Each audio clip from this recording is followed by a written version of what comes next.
Hi, I'm Melissa with Mixin' Some Magic. I'm a Disney planning expert and I'm here to mix a little magic into your day. Each week I share Disney vacation planning tips, park strategies, and a little bit of Disney history sprinkled in. Of course, I like to include lots of Disney magic. Join me, let's mix in some magic.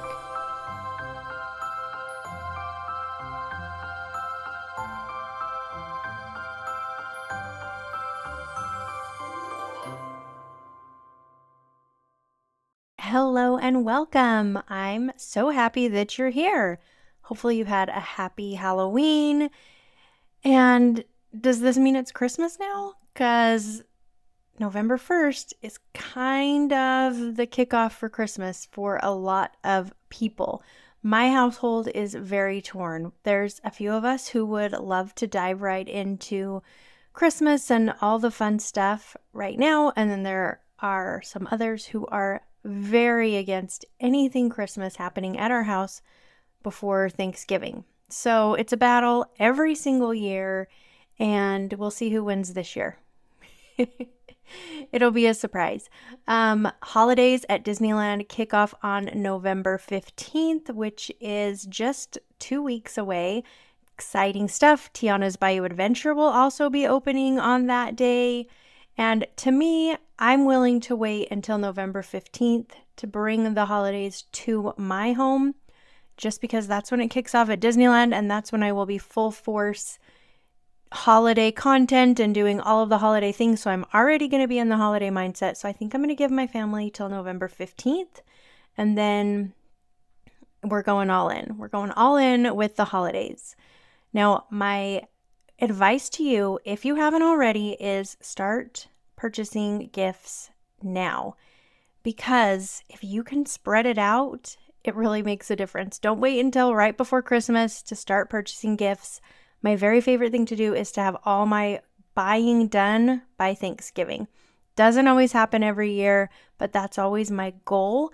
And when I do that, then I have the very best December because I've already purchased all the gifts. I don't have to worry about what I'm giving to who, and I just get to enjoy the holidays more that way, and we can watch movies, and I wrap gifts, and I am just much more present and in the holiday spirit somehow if I've checked that part off my list before December actually gets going. So if you're looking for some advice, there you go. That is my advice, is start getting your holiday gift lists ready to go now so that you know what you're looking for and you can start shopping early.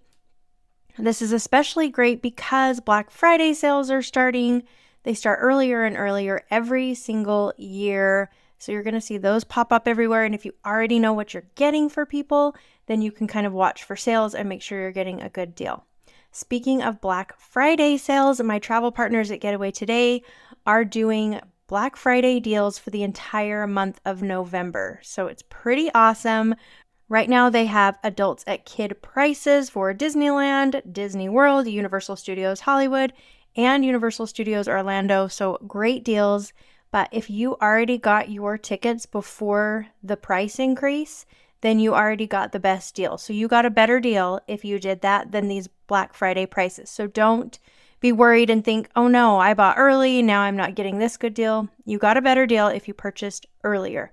If you didn't purchase earlier, you can still get a really good deal right now. So think about that. Think about getting in on those Black Friday sales.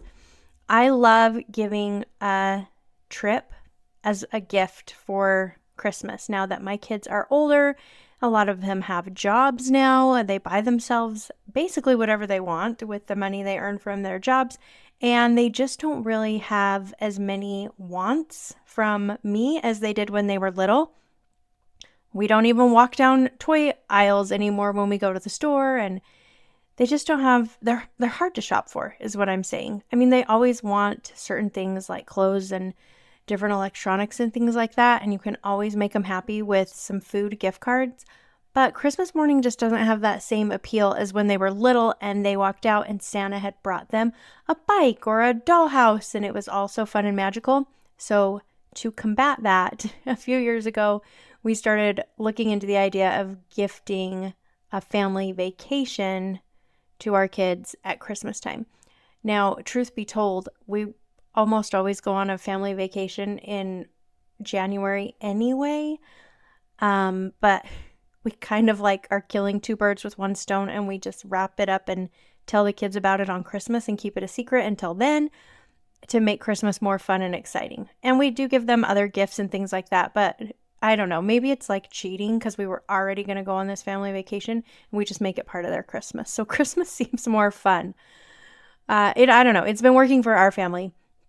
And then I will take things that I know they're going to need for the trip and I will give that to them for Christmas. So if we're going somewhere tropical, then I'll get them a swimming suit and flip-flops and sunscreen and things like that. And so that also helps me think of things to give them when they're so hard to shop for right now. So this year is no different. We are going on a surprise trip. I'm not going to say where yet. It is going to be pretty exciting though. I'm very, very much looking forward to Christmas Day when I can finally tell all the kids about our vacation that's coming up. So looking forward to that. If you are stuck on holiday gifts, then think about gifting a vacation.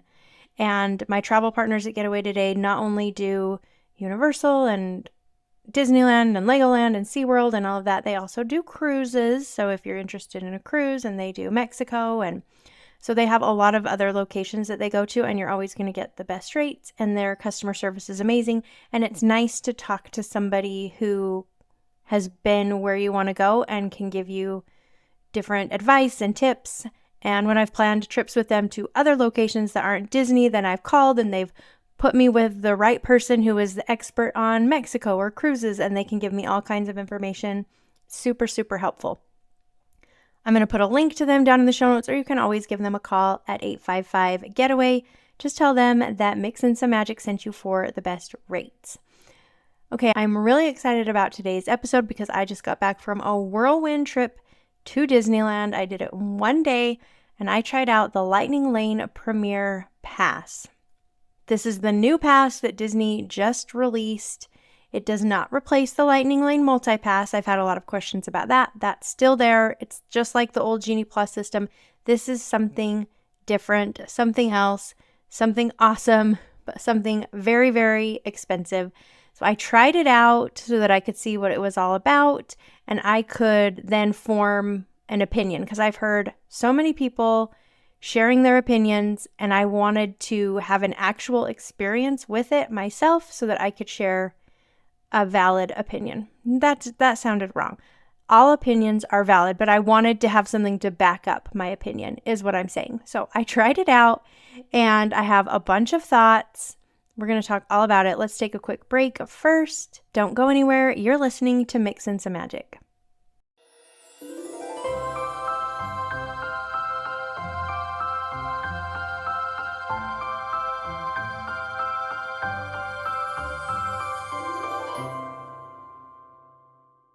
Ads are a pain in the butt. I really don't like them, but unfortunately, they are a necessary evil when you run a podcast. If you're listening to the ad and affiliate supported version of Mix and Some Magic, thank you. Your support helps keep Mix and Some Magic running. If you're listening to the ad-free version on Patreon, thank you as well. Your monthly support is so appreciated and helps me with equipment costs, editing software, research materials for the show, and more. If you're interested in becoming a Patreon supporter, I'll put a link in the show notes. There's several membership options, with the lowest being $5 a month. All Patreon supporters are invited to attend our monthly Disney book club as well. So come and join us. All right, that's enough of that. Let's get back to the episode. Before we dive into today's episode, I wanted to give a shout out to our amazing sponsor, Audible. I am now an Audible affiliate, and I am so excited about it. I've been using Audible for years, and I am really happy to have this chance to team up with a brand that I have loved and used for quite some time. If you love the magic of storytelling, but find it hard to make time for reading, Audible is your perfect solution. With Audible, you can listen to a huge selection of audiobooks, podcasts, and more, all from the convenience of your favorite device. Whether you're into thrilling mysteries, self-help, or epic fantasy, Audible has something for everyone because they have thousands of titles available. As an Audible member, you can choose one title a month to keep from their entire catalog, including the latest bestsellers and new releases. But that's not all. Members also get full access to a growing selection of included audiobooks, Audible originals, and podcasts. You can download or stream included titles all you want. Most of our Disney Book Club selections are available on Audible, including this month's title. And here's the best part. I've teamed up with Audible to offer you an exclusive deal. By using my special link, you can get a free 30-day trial of Audible. That's right, 30 days of stories, knowledge, and entertainment absolutely free. If you love podcasts, and you must because you're here, I know you'll love Audible. Just visit www.audibletrial.com/mixinsomeMagic to start your free trial today. That's www.audibletrial.com/mixinsomeMagic. I'll also include a link for you in the show notes. It's a fantastic way to discover the joy of audiobooks and to support my podcast at the same time.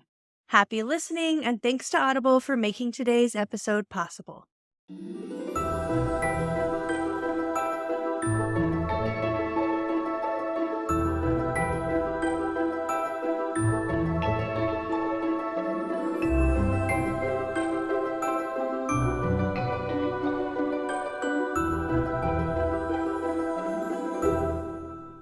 Welcome back. I want to say a quick thank you to everybody for listening. I appreciate you so much. If you are listening to the ad-supported version of Mixin' Some Magic, you are the best. I appreciate you. If you are a Patreon member and listening to ad-free episodes, then thank you so much as well. I appreciate you also. You guys are the very best. Okay. A couple of days ago, I flew down to Disneyland for the day to try out the Lightning Lane Premiere Pass. Now, Lightning Lane Premiere Pass just started a week ago, I believe, and it is very, very similar to the Lightning Lane Multi-Pass, formerly Genie Plus, with a few notable exceptions. So I'm going to tell you what it says on the Disneyland website. It says, a convenient way to save time in line. Lightning Lane Premiere Pass allows a one-time entry to each available Lightning Lane experience in both of the Disneyland Resort theme parks to enjoy at your leisure that day. Let's see how it works. Get one-time entry to each available Lightning Lane attraction for one day, including top attractions available with Lightning Lane Single Pass. Ride the Lightning Lane attractions you want when you want. You don't need to choose a specific arrival time. Enjoy photo perks. Get unlimited downloads of Disney Photo Pass digital photos from your day, plus unlock Disney Photo Pass lenses. And then it talks about how to purchase it and what is included. So essentially, it is exactly like Lightning Lane Multi-Pass, except you don't have to make a reservation on the Disneyland app to get into the Lightning Lane. So with Lightning Lane Multi-Pass, then you have to get on the app and you have to select the attraction you want to ride, and then you make a reservation and they'll tell you what time you can come back. And then you wait for that return time, and after you have scanned into that attraction, then you can make another Lightning Lane reservation, or you can make a new one 2 hours after you made the first one, whichever comes first. So basically, you're on your phone a lot, you're using the app, you're trying to be strategic if you're doing it correctly, because there's certain attractions that book out way faster than other ones, and so it's kind of this whole thing. If you know what you're doing, though, it works, and you can make it work. You are glued to your phone, and it's a lot of mental thinking. Mental thinking isn't all thinking mental. It's a lot of mental work to use the Lightning Lane Multi-Pass efficiently. If you're not going to use it efficiently and you're just kind of there going through your day, you're probably going to hate it, and you're going to feel like you wasted your money, and you're not really going to use it to its full advantage. But if you know how to use it, it works pretty well, and you can really get a lot done with the Lightning Lane Multi-Pass. Now, the other difference with Lightning Lane Premiere Pass, besides the fact that you don't have to make a reservation, is that it also includes the 2 Lightning Lane single pass attractions, which are not included on the Lightning Lane multi-pass attractions. I'm going to be saying Lightning Lane so much today, and I apologize. I hope this doesn't get confusing. So Lightning Lane Premier Pass also includes Rise of the Resistance and Radiator Springs Racers. Lightning Lane Multipass does not include those attractions. Now you can just purchase a single Lightning Lane to ride Radiator Springs Racers and Rise of the Resistance if you choose to. It's usually around $20 per person per day. Now Lightning Lane Multipass, where you make the reservations, starts at $32 per person per day. It sometimes goes up depending on how busy the parks are that day. Then they will raise the price. Now, buckle up. Okay, hold on. Everybody just brace yourself because I'm going to tell you how much Lightning Lane Premier Pass costs. So we have the Multi-Pass, which starts at $32 a day. Lightning Lane Premier Pass costs $300 to $400 per person per day. I'm not joking. You can't make this up. Oh, it's a big jump. It is a very big jump. And between now and the end of the year, it is going to be $400 at Disneyland. Now, this is totally different at Disney World. I'm not going to get into that today, but this is just Disneyland. So that's a big jump between $32 to $400. It's significant, and it's hard to wrap your mind around. Now, I knew that at some point Disney was going to be adding something like this. They have it in Paris. Every other theme park has an option like this where there's kind of a skip the line type pass, but no other park is charging $400 for this service, and the other parks that are offering this have made it more valuable. They've kind of sweetened the pot to make it even more valuable than Disney has. So let me tell you all of the attractions that it includes so you can kind of see. Let's start at Disneyland. So you can ride Autopia, Big Thunder Mountain Railroad, Buzz Lightyear. Haunted Mansion is on the list, but then there's a little note saying that right now Haunted Mansion Holiday is only available via the virtual queue. So Haunted Mansion Holiday is not attached to Lightning Lane Premier Pass right now, which, I mean, come on, for $400, I feel like you shouldn't have to make a virtual queue reservation to ride Haunted Mansion, but those are the rules.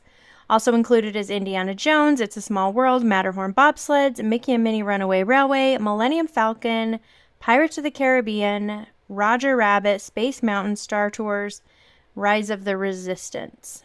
And then over at California Adventure Park, there is Goofy Sky School, Grizzly River Run, Guardians of the Galaxy, Incredicoaster, Little Mermaid, Monsters Inc., Radiator Springs Racers, Soarin', Toy Story, and Web Slingers. Now, one thing that is super important to know is that this pass gets you into the Lightning Lane. It doesn't put you to the front of the line. You get into the Lightning Lane just like you would with Lightning Lane Multipass. And you don't have to make a reservation. That is the really, really great thing about this. You just show up and you open up your app and you scan your pass and you go right in, which was kind of really, I don't know how, which was really bizarre and hard for me to get used to at first, because I get into Disneyland and I'm like making a plan and I'm like, I'm gonna do this, and I'm trying to strategize with the Lightning Lane Multipass, and then, like, oh, should I do this one first? No, I'm gonna wait with that one because then it will have a shorter return time later, and I had to keep reminding myself, nope, you don't have to do that today. Because with Lightning Lane Premier Pass, you don't have to worry about all of those things and making the reservations. You can just show up and ride the attraction. So I got used to it real fast, but at the beginning it was weird.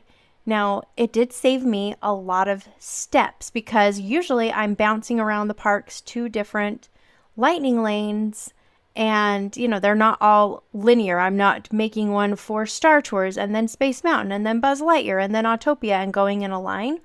So I bounce around the parks a lot more when I'm using Lightning Lane Multipass, but with Lightning Lane Premier Pass, I got to use everything just in a very linear fashion, And that was really nice to not bounce around the parks, to just walk up, scan my app, walk into the ride, and then I can walk to the next Lightning Lane attraction.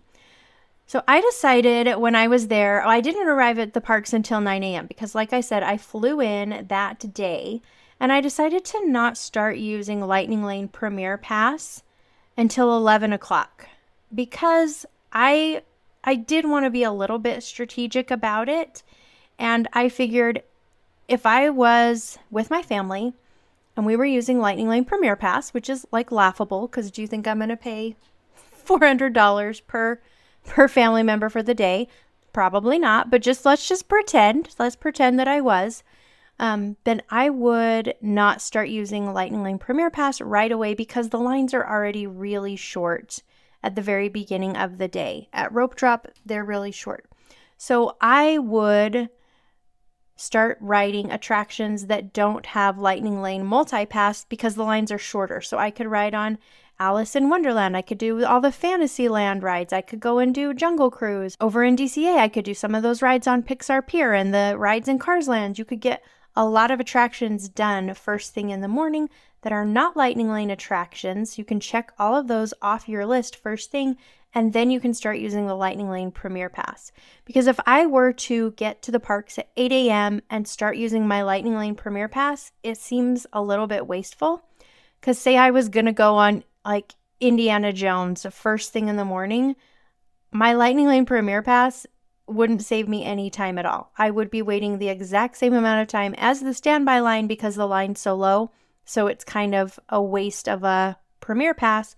So I wanted to not start using them right away so that I could, in theory, if I was choosing to do it this way, get all those other smaller attractions done that don't have the Lightning Lane option.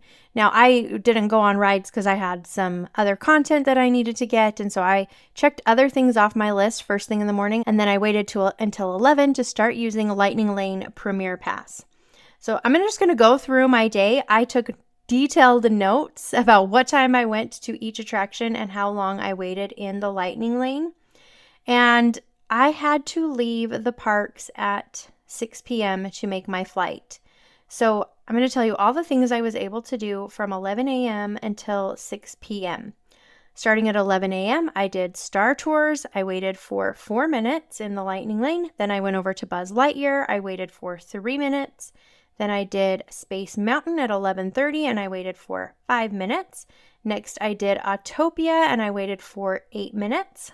After that, it was 12:10 and I headed over to Matterhorn and I waited for 5 minutes.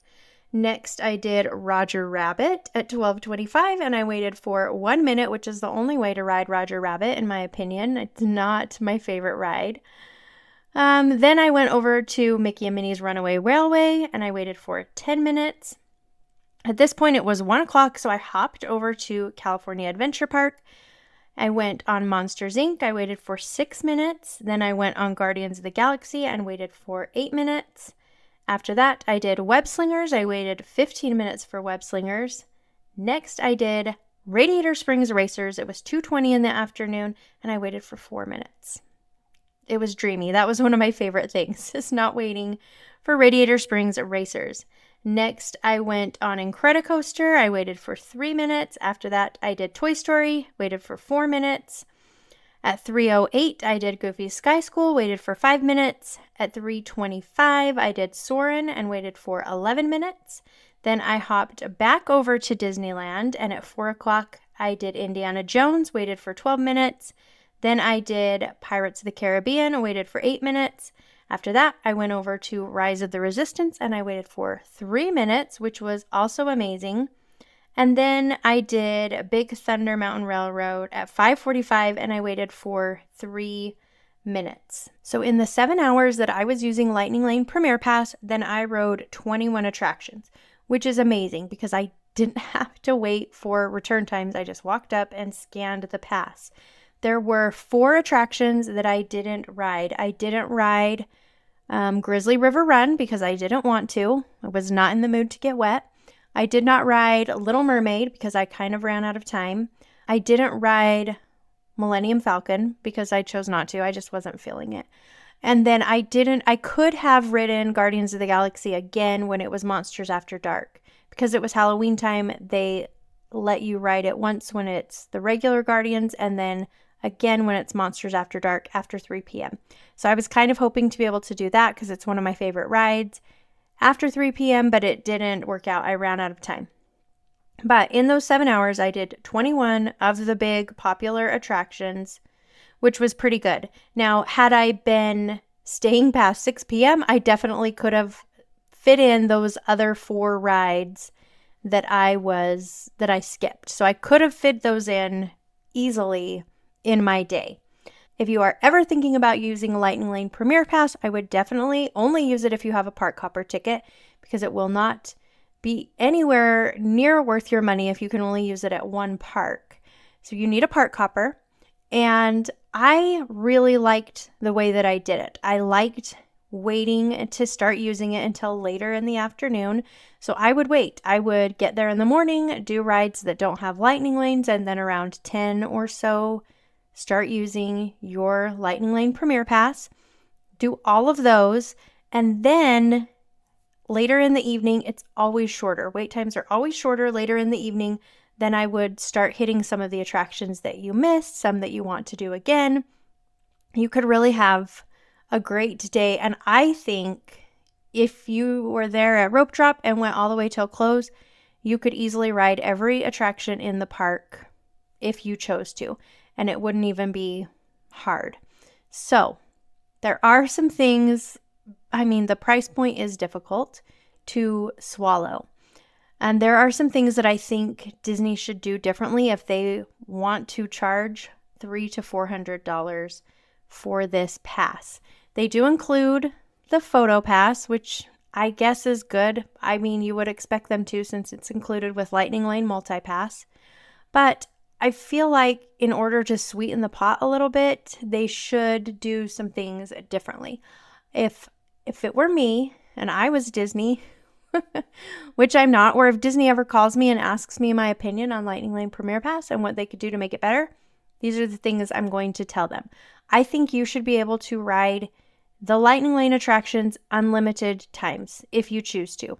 If I wanted to ride on Radiator Springs Racers 5 times in a row, I should be able to do that because I paid $400 on top of my park ticket. And I feel like that's not unreasonable for that amount of money. So it shouldn't be limited to one time per attraction. I also think that it shouldn't just be limited to the Lightning Lane attractions. It should include all the attractions. Now, I know that this isn't really feasible because of the way that a lot of the lines are laid out. It just might not work out, but in my mind, it seems like it should. I should be able to skip the line for every single attraction for $400 per person per day. If I wanted to ride Alice in Wonderland, there should be a way for me to skip the line to ride Alice in Wonderland. Same with Peter Pan. I feel like for that price point, then I should be able to ride on every single attraction. And they could change it. If they're like, okay, you can ride on every single attraction, but only once per attraction, then I would be okay with that. If they were just going to stick with the Lightning Lane attractions, I think it should be unlimited. Over at Universal Studios in Orlando and at Universal Studios in Hollywood, they have a similar pass that you skip the line. So it's essentially like a Lightning Lane line, but you get to the front of the attraction. There's only the one pass. There's not like different levels like Lightning Lane Multi-Pass and Lightning Lane Premier Pass, and they don't have that. It's just the skip the line pass. So it's very quick. Not very many people use it because it is expensive, but at Universal Orlando, I used it last year. You can use it on any ride, which makes it really valuable. You don't make a reservation. You just show up, scan in, and you ride the attraction. It works for the kids' rides, it works for the bigger attractions, it works for all of them, and it is a really nice way to tour the parks. So I feel like if Disney wants to charge the amount of money that they're charging, they need to make it better. Universal, theirs is laid out really well because you can ride on every single attraction, not make a reservation, just show up, and theirs costs significantly less than Disneyland's. A price point that I would be comfortable with for what they are offering at this point is probably like $200 max, maybe $150. If they were charging that for what they're offering right now, then I would be like, yeah, I can see that. I can see the value of that, but not the $400. It is very expensive, and I don't really feel like you get enough for that price point. That being said, it was so nice to spend the day just showing up at attractions and riding them. And if you were there with your family and you didn't have to be glued to your phone and trying to make all these Lightning Lane reservations and checking the times to see what time you have to come back and what time can I make another reservation and on and on and on. It's just very freeing to just be there and go on the rides. And when I was there, I was thinking, I wish this is how it was all the time, that we didn't need Lightning Lane Premier Pass, Lightning Lane Multi-Pass, Lightning Lane Single Pass, and you could just show up, go to the parks, and enjoy Disneyland without making all these reservations and being on the app. Those were the good old days. They are gone. They're not coming back. We can be as sad as we want, but it's not going to make any difference. I did love that part of it, though, not making plans and just enjoying. Now, I was thinking about how maybe I could use this with my family and still make it worth it. Like I said, my kids are older, so they can move fast. And I really think if we wanted to do all the attractions in one day, we could do it easily with the Lightning Lane Premier Pass. And so I thought maybe next time we go to Disneyland, instead of doing 3 days, maybe we'll just do 1 day at Disneyland. Get everybody the Lightning Lane Premier Pass, even though it's $400 per person per day. If we were just doing 1 day at Disneyland, we would save on the cost of park tickets to just do a 1 day versus a 3 day. We would save on hotel because instead of doing the 4 nights, we would just be doing 2 nights. We would save on food because every single day we're in the park with the family, we are spending a ton of money on food.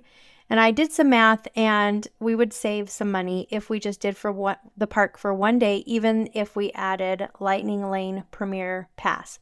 So I'm kind of toying with that idea because my kids like Disneyland, but they've been a lot, and they really only go probably every 2 years at this point. And I think they would be totally fine to just show up, have one big Disneyland day where we knock out every single attraction, and then go to the beach the next day or go do something else around Anaheim. There's tons of stuff to do, and just have 1 day at Disneyland. I think that would work for our family sometimes, because on the flip side, while we could do all the attractions in 1 day, I do like having kind of a slower Disney vacation where you're just taking your time. And if there's a show you want to watch, then you go watch the show, or maybe you have a long, lazy lunch, or maybe you go back to your hotel and you take a nap. Things like that. Those are really nice kinds of vacations too. So I don't know what our family will do in the future. We might do it once and see how it goes. But it will not be a regular thing. I can't see myself paying that price point hardly ever, because it's just very, very expensive. Now, they do sell only a limited amount of Lightning Lane Premier Pass, but I feel fairly confident that they're not going to be selling out of them just because it's so much money. You can purchase Lightning Lane Premier Pass 2 days in advance, so you can't buy it with your ticket right now. I imagine that option will be added later on. And there you go. That's it. Lightning Lane Premier Pass. We'll see how it goes.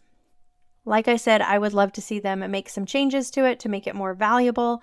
But I like that they have this other option. It used to be there was just the Lightning Lane Multi-Pass and a VIP tour. And the VIP tours are amazing, but also very, very expensive. But now there's kind of like an in-between the Multi-Pass and the VIP tour for people with deep pockets who can afford these types of things. They will probably find it valuable. So I like that there's options. I think that options are always a good thing. I don't think that this will impact the Lightning Lane wait times in any way, shape, or form, just because, I mean, it's so expensive. It's not like there's going to be thousands and thousands of people a day that are purchasing this and then clogging up the Lightning Lanes. That's not going to happen. So it'll be interesting. I wish so bad I could see Disney's numbers so I could see how many people per day are purchasing this. I imagine they wouldn't ever lower the price because that's not really what Disney does. Once they set a price, it only goes up, it doesn't go down. But I could see them adding more perks to make it better. Maybe they could do something like you also get early entry, kind of like the hotel guests get. That could be valuable and just sweeten the deal a little bit more. I don't know. I feel like they need to do something, though, to make it better. Okay, I don't even know how many times I said Lightning Lane. It was a lot, but I hope that was helpful. I'm glad that I tried it out because now I know. I know how to use it, but it is a little sad because now I know how awesome it could be to not make reservations. But don't feel like this is something that you have to do or your vacation's going to be ruined or you're not going to have a good time. It is definitely not like that. Lightning Lane Multipass works great, especially if you know how to use it. And I think for the majority of people, that is the way to go because it is much more affordable. Now, if you're stressed about Lightning Lane Multipass, then I have touring plans on my website that have the whole day laid out for you. You just go step by step. It tells you what Lightning Lane to make when, and you can just check things off your list so you don't have to strategize about how to use the Lightning Lane because I've already done it for you. So I'm going to put a link down in the show notes so you can check that out because those are really helpful and easy to use. Thank you so much for listening. Go take down your Halloween decorations. Start putting up Christmas. That's what I'm going to be working on this weekend. Next week, Patreon members, I'm going to be talking about my there and back trip, my whirlwind of a day, what I ate, the Hungry Bear Jamboree country barbecue restaurant that I went to. I'm going to be talking a little bit more about the Lightning Lane Premier Pass and how I almost missed my flight home. So stay tuned for that. That will be next week for Patreon members. For everyone else, I will be back in 2 weeks with something new. Thanks so much for listening. We'll talk soon.